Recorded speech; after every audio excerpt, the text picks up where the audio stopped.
যোৱা ১ তাৰিখৰ ৰাতি প্ৰায় 10:23 বজাত অজয় নাথ তাঁতী নামৰ এজন লোকে আমাৰ নামটক এৰিয়াৰ পৰা মোক ফোনযোগে জনায় যে এটা মৃতদেহ এজন জখম অৱস্থাত এজন মানুহ পৰি আছে নামটক বাগান ফেক্টৰী লাইনৰ ফালে যোৱা ৰাস্তাত।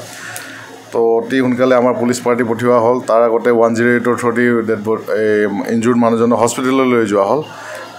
তেতিয়া মানুহজন মৃত বুলি ঘোষণা কৰা হয়। মৃত ঘোষণা কৰাৰ লগে লগে আমি এই ইনভেষ্টিগেশ্যন প্ৰক্ৰিয়াটো ষ্টাৰ্ট কৰোঁ আৰু ষ্টাৰ্ট কৰি পৰ্যায়ক্ৰমে এতিয়ালৈকে আমি 3জন মানুহ এৰেষ্ট কৰিবলৈ সক্ষম হৈছোঁ যি এই ঘটনাটোৰ লগত প্ৰত্যক্ষভাৱে জড়িত হৈ আছে। তেওঁলোকৰ নামকেইটা ক্ৰমে এলবাৰ্ট চেত্ৰী, এলাইছ কাঞ্চা আৰু নেক্সট আছে গৌৰৱ কুমাৰ, 3 নম্বৰ আছে দেৱ পাইক। এই 3জনে মিলি নৃশংসভাৱে এখন দাৰে পাথৰেৰে মৰিয়াই হত্যা কৰিলে বুলি তেখেতলোকে স্বীকাৰোক্তি দিছে আৰু তেখেতলোকক এতিয়া এৰেষ্ট কৰা হৈছে। ঘটনাৰ সূত্ৰপাত সেইদিনাখন তেওঁলোকে অলপ মদ্যপান কৰি দুয়োটা পক্ষৰ মাজত অলপ তৰ্ক বিতৰ্ক হয়। তৰ্ক বিতৰ্কৰ পৰিণতি স্বৰূপে এই মাৰ্ডাৰটো সংঘটিত হ'ল বুলি জানিব পৰা গৈছে তদন্তক্ৰমে। যোৱা ১ তাৰিখৰ ৰাতি প্ৰায় 10:23 বজাত অজয় নাথ তাঁতী নামৰ এজন লোকে আমাৰ নামটক এৰিয়াৰ পৰা মোক ফোনযোগে জনায় যে এটা মৃতদেহ এজন জখম অৱস্থাত এজন মানুহ পৰি আছে নামটক বাগান ফেক্টৰী লাইনৰ ফালে যোৱা ৰাস্তাত। তো অতি সোনকালে আমাৰ পুলিচ পাৰ্টি পঠিওৱা হ'ল। তাৰ আগতে 108ৰ থ্ৰুদি ইনজুৰ্ড মানুহজনক হস্পিটেললৈ লৈ যোৱা হ'ল। তেতিয়া মানুহজন মৃত বুলি ঘোষণা কৰা হয়।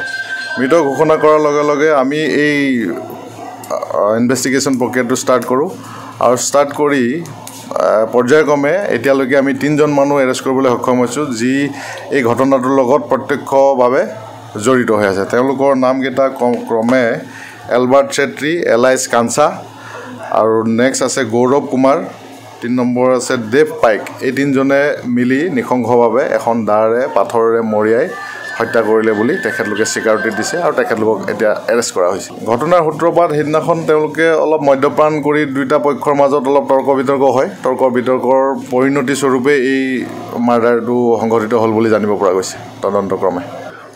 যোৱা ১ তাৰিখৰ ৰাতি প্ৰায় 10:23 বজাত অজয় নাথ তাঁতী নামৰ এজন লোকে আমাৰ নামটক এৰিয়াৰ পৰা মোক ফোনযোগে জনায় যে এটা মৃতদেহ এজন জখম অৱস্থাত এজন মানুহ পৰি আছে নামটক বাগান ফেক্টৰী লাইনৰ ফালে যোৱা ৰাস্তাত।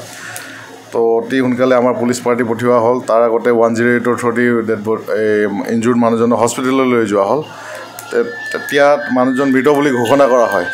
মৃত ঘোষণা কৰাৰ লগে লগে আমি এই ইনভেষ্টিগেশ্যন প্ৰক্ৰিয়াটো ষ্টাৰ্ট কৰোঁ আৰু ষ্টাৰ্ট কৰি পৰ্যায়ক্ৰমে এতিয়ালৈকে আমি 3জন মানুহ এৰেষ্ট কৰিবলৈ সক্ষম হৈছোঁ যি এই ঘটনাটোৰ লগত প্ৰত্যক্ষভাৱে জড়িত হৈ আছে। তেওঁলোকৰ নামকেইটা ক্ৰমে এলবাৰ্ট চেত্ৰী, এলাইছ কাঞ্চা আৰু নেক্সট আছে গৌৰৱ কুমাৰ, 3 নম্বৰ আছে দেৱ পাইক। এই 3জনে মিলি নৃশংসভাৱে এখন দাৰে পাথৰেৰে মৰিয়াই হত্যা কৰিলে বুলি তেখেতলোকে স্বীকাৰোক্তি দিছে আৰু তেখেতলোকক এতিয়া এৰেষ্ট কৰা হৈছে। ঘটনাৰ সূত্ৰপাত সেইদিনাখন তেওঁলোকে অলপ মদ্যপান কৰি দুয়োটা পক্ষৰ মাজত অলপ তৰ্ক বিতৰ্ক হয়। তৰ্ক বিতৰ্কৰ পৰিণতি স্বৰূপে এই মাৰ্ডাৰটো সংঘটিত হ'ল বুলি জানিব পৰা গৈছে তদন্তক্ৰমে।